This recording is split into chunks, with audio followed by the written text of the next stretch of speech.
हाय दोस्तों, मैं नीरज श्रीधर पैनली पहाड़ एक्सप्लोर के माध्यम से मैं इस समय हूँ केमुंडा खाल घनसाली मोटर मार्ग में।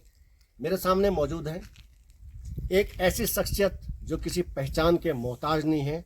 उनके बारे में आप पहले से जानते हैं, जो पहले भी मीडिया प्रभारी रह चुके हैं भाजपा से, इस समय मंडल उपाध्यक्ष भी हैं और भारतीय जनता पार्टी के तमाम कार्यक्रमों में उपस्थित रहते हैं और वर्तमान में हमारे नाती कहिए हमारे छोटे भाई की भूमिका में है और ग्राम प्रधान है चंद्रशेखर पैनल जी, जो एक पत्रकार की भूमिका में भी है, मास कम्युनिकेस्ट हैं।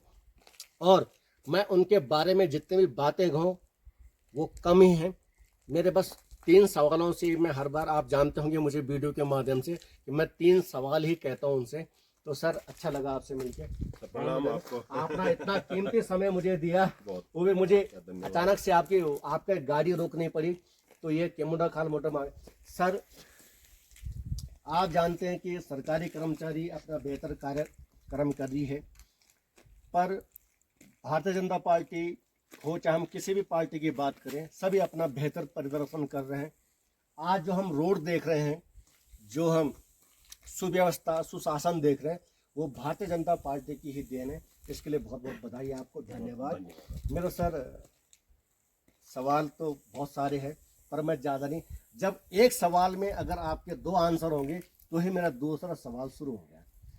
तो मेरा सर यही सवाल है कि हमारी हर बार कर्मचारियों की एक लड़ाई रहती है पुरानी पेंशन की, क्योंकि एक व्यक्ति 30 साल अपनी नौकरी करता है, 30 साल बाद रिटायरमेंट होता है। हमारे कुछ एनपीएस कर्मचारी जिनको आज अटल बिहारी वाजपेयी के नाम से हो, चाहे जितने भी हमारे भाजपा शासित के नाम से जो पुरानी पेंशन मिल रही है, जो ग्रामीण क्षेत्रों में मिल रही है, वो 1600 कुछ रुपए 2000 समथिंग है, वही 30 साल नौकरी करने वाले सरकारी कर्मचारी को मिलती है। मैं चाहता हूँ कि क्या भारतीय जनता पार्टी कोई प्रोपेगेंडा ऐसा है कि पुरानी पेंशन लागू होगी? मैं आपके सुविचार जानना चाहूँगा सर। पहले तो आपको प्रणाम करता हूं और बड़ी बात यह है कि आपने जो है इतना स्नेह मुझे दिया और वास्तव में आप हमारी मार्गदर्शक हैं, दादा हैं, तो स्वाभाविक रूप से आप बहुत अधिक क्या कहूं। आपने पूछा जो आपका जो पुरानी पेंशन, तो बड़ी बात है कि मैं जिनके सवालों को जवाब दे रहा हूँ, आप शिक्षक संघ के ब्लॉक अध्यक्ष भी हैं, प्रवक्ता है राजकीय इंटर कॉलेज के लिए। और आपने कहा कि जो हमारी ओपीएस की मांग है, स्वाभाविक रूप से किसी भी कर्मचारी के लिए या किसी व्यक्ति के लिए बुढ़ापे के लिए आवश्यक होती है, पेंशन हो या जो जमा पूंजी होती है। क्योंकि कई बार क्या होता है, जब हमारे बीच हमारे अंदर जो जज्बा है, जो हम लोग मतलब जिसको कह सकते हैं जवानी का खून, हम ऐसे समय पे बहा देते हैं, हमारी जो कार्य क्षमता होती है हम ऐसे समय बहा देते हैं जब हम ठीक ठाक स्थिति में होते हैं। लेकिन जब बुढ़ापा आता है, स्वाभाविक रूप से इतना काम की वजह से इतने हम जो है कह सकते हैं कि शारीरिक रूप से भी हम और मानसिक रूप से भी कहीं ना कहीं कमजोर होने लगते हैं। तो मुझे लगता है कि जैसे आपने कहा कि प्रोपेगेंडा, भारतीय जनता पार्टी का कोई प्रोपेगेंडा नहीं है और व्यक्तिगत पुरानी पेंशन के बारे में पुरानी पेंशन नहीं सर, मैं उसी पे आ रहा हूँ। भारतीय जनता पार्टी का इसमें भी पूरा वो है और मुझे लगता है कि कहीं ना कहीं हमारे देश की जो यशस्वी प्रधानमंत्री श्रीमान नरेंद्र मोदी जी, वो हमेशा ही एक जनहित में एक छोटे से व्यक्ति से लेकर के और बहुत बड़े उद्योगपति तक, जिनका भी देश के विकास में योगदान है। और शिक्षकों का तो सदैव ही रहता है, और शिक्षक सदैव ही, कोई माने ना माने, शिक्षक सदैव ही हमारी सबसे बड़ी विरासत है, हमारे सबसे, क्योंकि शिक्षक ही हमारी आने वाली पीढ़ियों से लेकर के जो पहले से आई पीढ़ी है, चाहे आज माननीय प्रधानमंत्री जी प्रधानमंत्री हैं, लेकिन उनके भी कोई शिक्षक होंगे। लेकिन लगता है व्यक्तिगत रूप से कि वो निश्चित तौर पे जो पूरे देश में आप लोगों ने, मुझे लगता है कि पुरानी पेंशन बहाल जरूर करेंगे प्रधानमंत्री। व्यक्तिगत रूप से मुझे भी लगता है कि जिन कर्मचारियों ने अपने जीवन का एक बड़ा समय क्या, कई लगभग 3 दशक तक, 30 साल तक, क्या कई लोग तो 38-40 साल तक की सेवाएं तक कर लेते हैं, तो मुझे लगता है कि स्वाभाविक रूप से उनको पेंशन मिलनी चाहिए। मैं बिल्कुल चाहता हूं सर, मैं आपको रोकना चाहूँगा सर।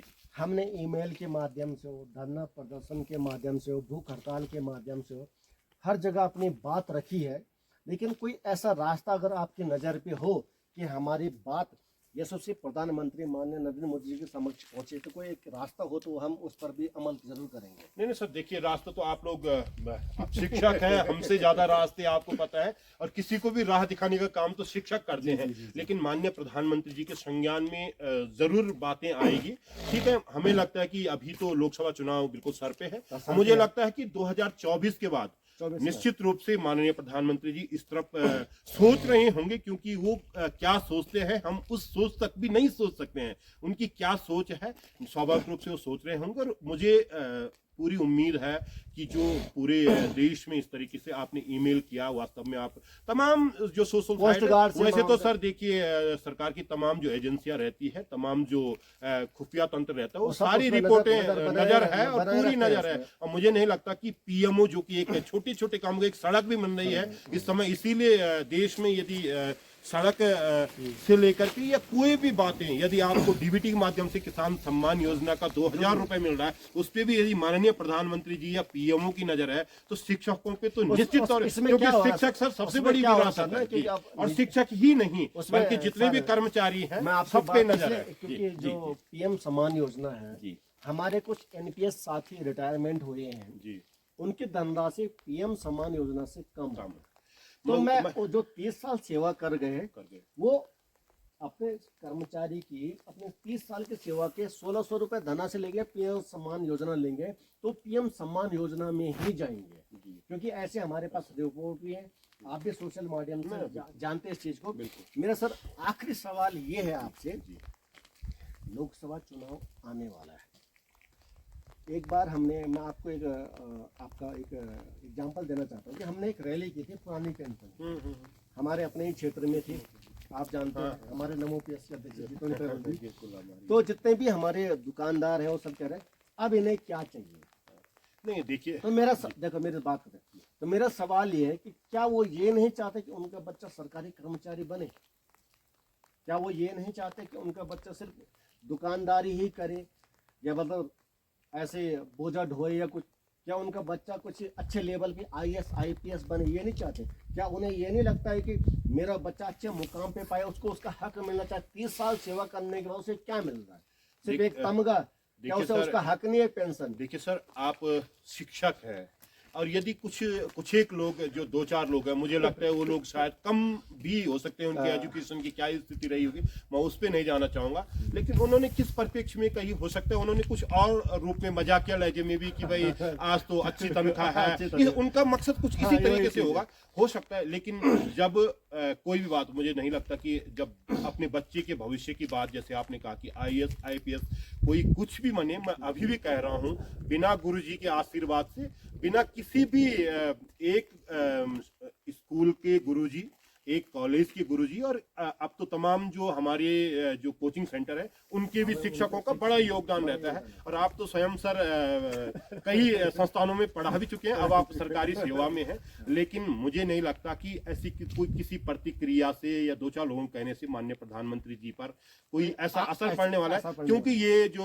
सिर्फ शिक्षकों की बात नहीं है, तमाम कर्मचारियों की बात है, तमाम कर्मचारियों के तमाम जितने भी सरकारी सेवा में जितने भी लोग हैं, उन सब की मांग है। मुझे लगता है कि माननीय प्रधानमंत्री जी जरूर इस पर भी सोचेंगे और बहुत अच्छा होगा। क्या पुरानी पेंशन होनी चाहिए? मैंने तो पहले ही कह दिया कि होनी चाहिए भाई। धन्यवाद, अच्छा लगा आपसे मिलके।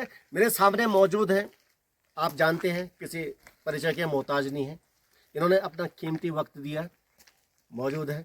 पुरानी पेंशन के लिए इन्होंने कहा कि माननीय प्रधानमंत्री जी हर पल हर समय नजर गड़ाए हुए हैं।